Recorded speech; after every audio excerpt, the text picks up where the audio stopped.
Oi gente, bom dia a todos, meu nome é Luísa Chalub e nesse bloco de agora a gente começa a falar sobre o tema do direito das obrigações. Bom, eu já havia explicado isso antes, mas eu vou reforçar para quem está chegando agora que o tema do direito das obrigações é um tema que a gente vai tentar trabalhar aqui com bastante calma, porque ele é o tópico que inaugura a parte especial do Código Civil. Como ele é um tópico que inaugura a parte especial, ele tem uma importância especial também.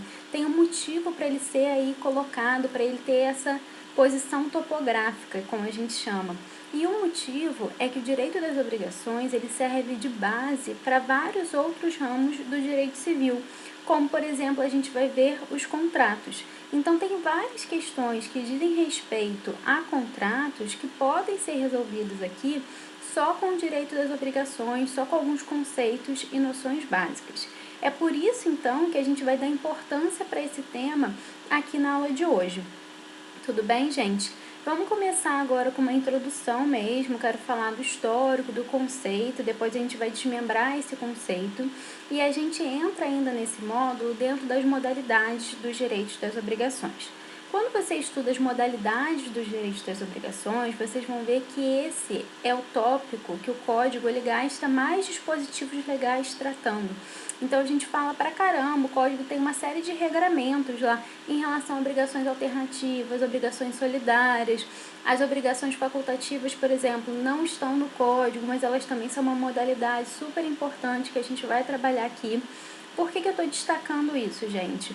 Porque como a gente tem muitos dispositivos legais acerca desse tema, a gente também tem uma grande incidência em provas, principalmente essas provas que são mais positivistas, que cobram mais a letra da lei mesmo. Então é super importante que a gente se atente para esses pontos. Aqui o meu objetivo é trabalhar basicamente com a doutrina, com o que é mais importante, o que é mais relevante, o que é mais diferente. Porque a simples leitura do código eu vou pedir para que vocês façam em casa e se ficar alguma dúvida, que vocês me mandem e-mail. O meu e-mail é profluisachalub@gmail.com e aí a gente esclarece essas dúvidas. Mas o que é importante aqui é eu passar para vocês o conteúdo que vocês não vão ter acesso simplesmente com a leitura do código e que pode ajudar vocês a resolverem diversas questões. Tanto esse tema tem uma importância tão grande que eu quero trazer as questões também aqui para vocês. Selecionei já algumas questões que eu considero as mais importantes, que demonstram um perfil de cobrança da banca, para que a gente possa também trabalhar com elas e mostrar para vocês como vocês podem ser cobrados desse assunto, tudo bem? Então vamos lá, gente, sem mais delongas, falar um pouquinho aqui do histórico do direito das obrigações. Bom, o direito das obrigações, ele é um dos ramos do direito civil que tem ainda um perfil romano do direito lá romano bastante forte, bastante marcado. A gente usa diversas expressões ainda, como res per et domino, que a gente vai falar aqui, entre outras expressões do latim, que vem lá do direito romano, aqui ainda hoje do direito às obrigações. Verdade é que a base do nosso sistema obrigacional veio de lá. No entanto, a gente tem, claro, obviamente, uma série de modificações, uma evolução de acordo com a própria evolução da história da humanidade. Mas a gente tem uma base legislativa bem forte e marcada nisso. Agora, o que é importante destacar? Qual foi o aspecto histórico que sofreu mais modificações ao longo dos anos? Inegavelmente, gente, a maior modificação que tivemos dentro do direito das obrigações, lá do direito romano até os dias de hoje, até o Código Civil de 2002, passa pelas suas fases, que vão lá do direito pessoal para um direito patrimonial. Como assim? O que a gente quer dizer com essas fases? Bom, gente, o direito das obrigações, em sua origem no direito romano, eles eram baseados, eles eram marcados por uma responsabilização pessoal daquele devedor. Então, se eu me comprometia com o meu credor de entregar, por exemplo, 10 sacas de feijão, chegava lá na data aprazada e eu não entregava as 10 sacas de feijão, o que ocorria é que eu, pessoalmente, era responsabilizado por aquela obrigação. Como assim? Olha, essa responsabilização ela era realmente pessoal, com a própria pessoa, corporal.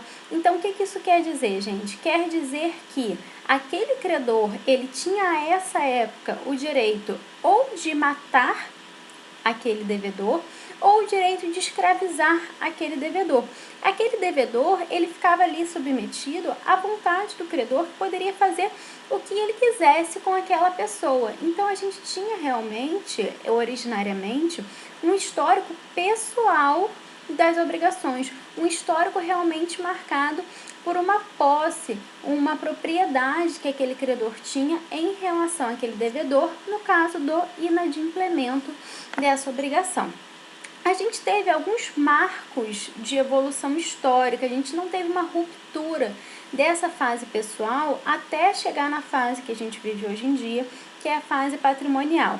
Como marcos, podemos citar principalmente a Lei do Talião, que é aquela lei que fala lá do olho por olho e dente por dente. Embora essa lei atualmente ela seja vista como uma lei completamente ultrapassada, ela trouxe à época sim uma grande evolução que a gente não tinha anteriormente. E que evolução foi essa? A proporcionalidade. Porque, gente, reparem, se eu deixasse de entregar uma saca de feijão ou 10 sacas de feijão, um anel ou uma loja inteira de joias, a minha responsabilização pessoal era na mesma proporção. Então, aquele credor tinha direito a fazer o que quisesse comigo, a me escravizar, a me matar, dilacerar, que fosse. Então, a lei do talião, ela traz sim uma proporção a essa execução dessa dívida, ela traz sim uma proporção nessa cobrança dessa dívida. Então, agora a gente passa a falar de olho por olho, dente por dente. Como que era, então, na prática? Como que isso ocorria na prática? Se eu tinha que entregar um anel e não entreguei, eu perdi um dedo, não perdia mais a vida inteira. É claro que essa visão da lei do talião, para os dias de hoje, ela é absurdamente ultrapassada, mas para a época ela representou uma grande evolução. E qual foi essa grande evolução? Por que isso foi tão bom para o direito das obrigações? Porque as pessoas passam a ter menos medo de se obrigar, as pessoas passam a ter menos medo de dever. Porque pense bem, antes a pessoa falava, olha, eu devo um anel, agora se eu não entrego esse anel, eu posso inclusive morrer. Agora, hoje em dia, nessa época, a pessoa saberia que se ela deixasse de entregar esse anel, ela poderia perder um dedo, mas não poderia perder a vida. Então, essa ideia de proporcionalidade, ela já deu uma certa ajudada. O Código Justiniano, ele foi o primeiro código a prever de forma expressa a possibilidade de uma execução patrimonial das obrigações. Agora, atenção, importante, isso não quer dizer que no Código de Justiniano a gente não tivesse mais execução pessoal, a gente tinha sim também execução pessoal, mas agora a gente passa a ter previsto de forma legal uma possibilidade de uma execução patrimonial. Agora, a execução patrimonial, ela atinge seus parâmetros mais altos e ela chega na fase que a gente está atualmente a partir do Código Civil Napoleônico de 1808. E por quê, gente? Por que esse Código Civil Napoleônico ele é tão importante? Inclusive, ele marcou os nossos códigos civis, tanto de 16 quanto de 2002, em várias maneiras. Bom, nesse ponto específico do direito das obrigações, no que diz respeito à responsabilidade patrimonial, o Código Civil Napoleônico ele foi instante no sentido de dizer que a responsabilidade ela era única e exclusivamente patrimonial. Por que isso, gente? Porque, em verdade, o que Napoleão queria nessa época era fomentar o comércio, ele queria estimular ali a economia. A gente estava vendo o surgimento, até quando a gente estuda direito empresarial, dos atos de comércio, surgiram ali em várias cidades próximas na Itália, mas também em algumas cidades francesas. Então, é super importante para Napoleão que essas pessoas elas não tivessem medo de negociar. Era super importante para Napoleão que essas pessoas quisessem, de fato, celebrar o comércio, celebrar ali relações obrigacionais. Motivo pelo qual o Código Napoleônico ele deixa claro que a única forma de execução das obrigações é uma execução patrimonial. E é essa forma que a gente segue até hoje. Atualmente, o nosso sistema jurídico no artigo 391 do Código Civil, ele diz que é a responsabilização patrimonial, é o patrimônio do devedor o responsável pela gestão daquelas dívidas, pelo pagamento daquelas dívidas. Então, se eu assumo uma obrigação com o João, por exemplo, e eu não cumpro com essa obrigação, João tem direito de vir na minha casa e pegar os meus bens e tirar os meus bens, ou então de me escravizar, ou então de me matar? Não, o que João tem direito é de realmente promover uma execução patrimonial, tudo bem?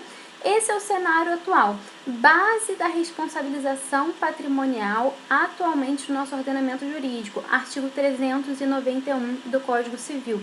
Gente, então esse já é um dispositivo importante para seguir com aquela diquinha que eu dei para vocês lá no primeiro bloco. Se vocês não viram ainda, sugiro que vocês vão. Para qualquer prova que cobre, que tenha tendência de cobrar a letra da lei, que seja uma prova mais positivista, recomendo que vocês assistam às aulas e resolvam os exercícios com o código do lado. Todas as vezes que eu elencar aqui um dispositivo mais importante, ou que vocês estiverem resolvendo exercício e for cobrado um dispositivo específico, que vocês vão lá do lado desse dispositivo e façam um asterisco. Vocês vão ver que no final do estudo de vocês vai ter dispositivo que vai ter 10 asteriscos, vai ter dispositivo que não vai ter nenhum. Obviamente, tudo aquilo que consta do edital do concurso, ele pode ser cobrado, mas a gente sabe que as bancas elas têm certas tendências. Então, a banca ela pode resolver cobrar mais um tema que ela tem certa predileção. Esse é um dos dispositivos dentro do direito das obrigações mais cobrado, tudo bem? Artigo 391. Então, coloquem lá um asteriscozinho do lado, que é para lembrar de vocês reverem sempre, vocês lerem esse dispositivo legal. Tudo bem? Agora vamos passar para o conceito do direito das obrigações. Então, de forma geral, a obrigação ela pode ser conceituada como uma relação jurídica transitória, estabelecendo vínculos jurídicos entre duas diferentes partes, que são o credor e o devedor, com o objeto de uma prestação, que pode ser positiva ou negativa, garantido o cumprimento sob pena de coerção judicial. Gente, então assim, esse conceito ele traz uma série de elementos dos direitos das obrigações que tem que ser destacados.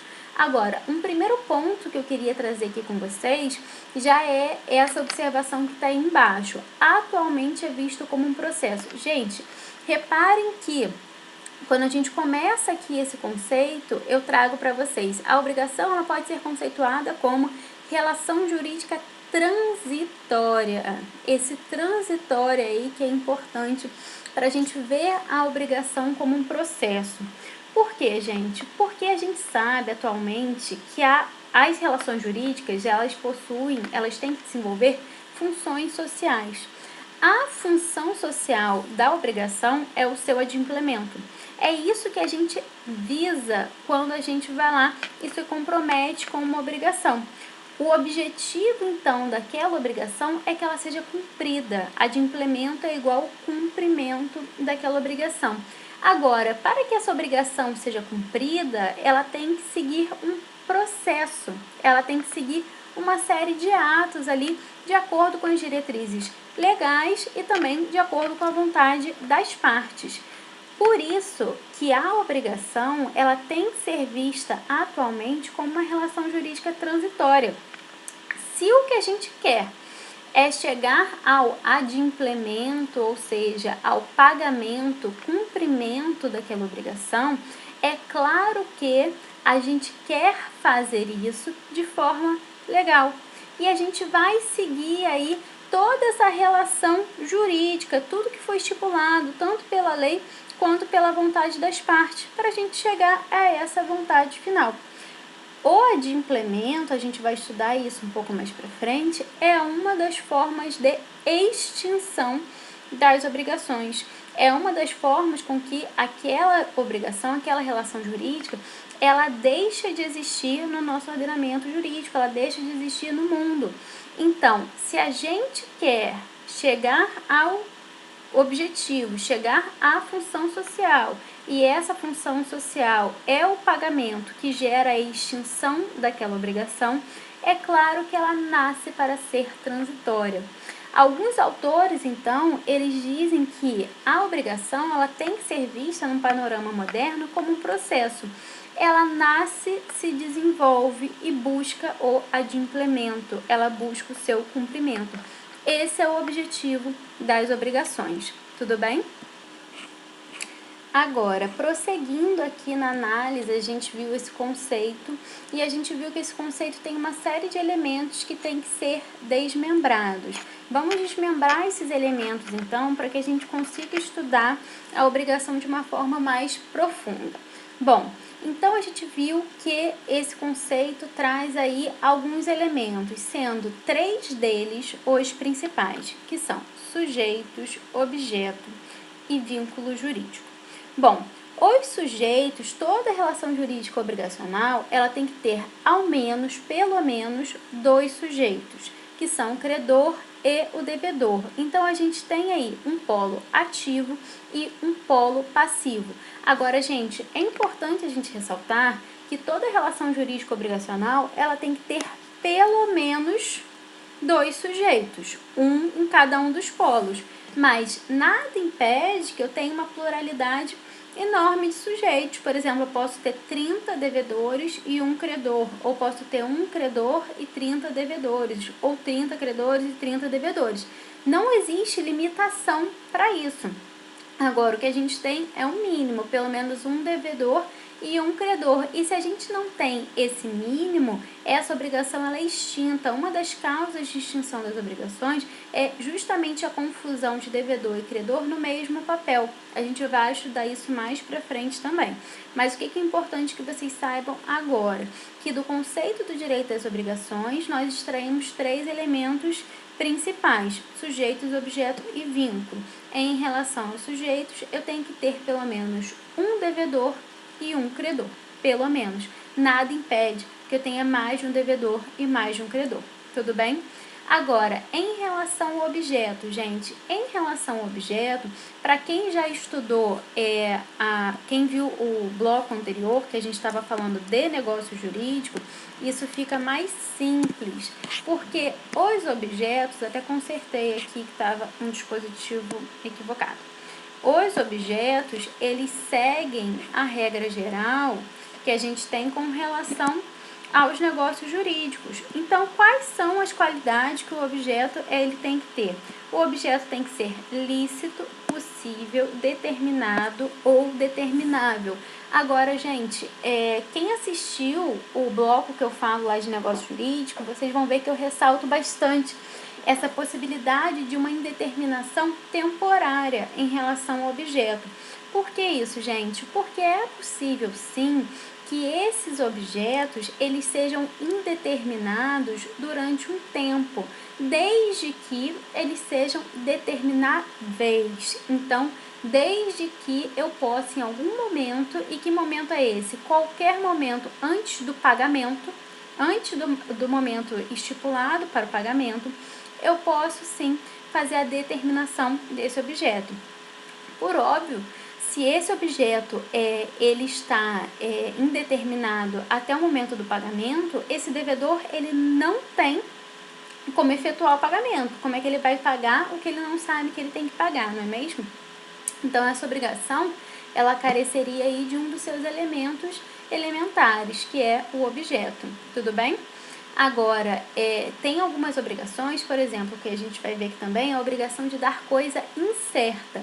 A obrigação de dar coisa incerta, ela é uma obrigação bifásica, porque ela é uma obrigação de dar coisa incerta até o momento da sua determinação, até o momento do pagamento. E aí, depois disso, ela vira uma obrigação de dar coisa certa, quando o seu objeto já está determinado. Tudo bem?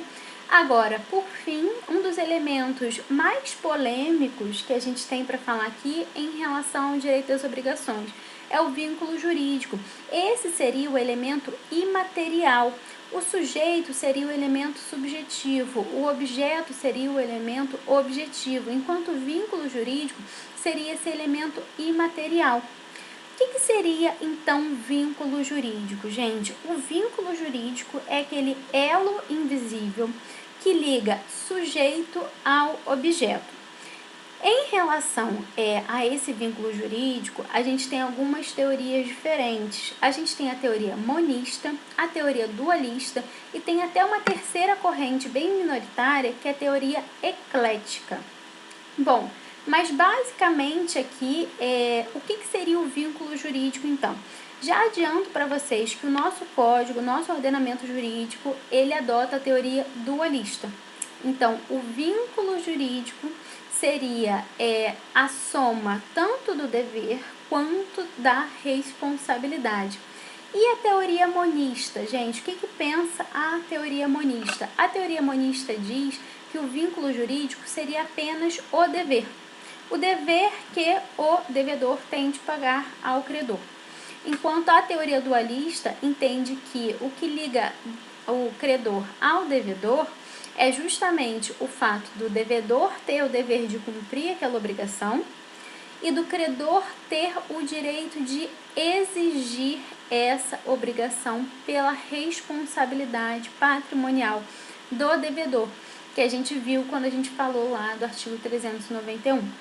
A teoria eclética, ela misturaria, ela diria que dever e responsabilidade, em verdade, os dois são necessários, mas os dois estão unidos na mesma figura, eles seriam indissociáveis. Mas não é essa teoria adotada pelo nosso ordenamento jurídico.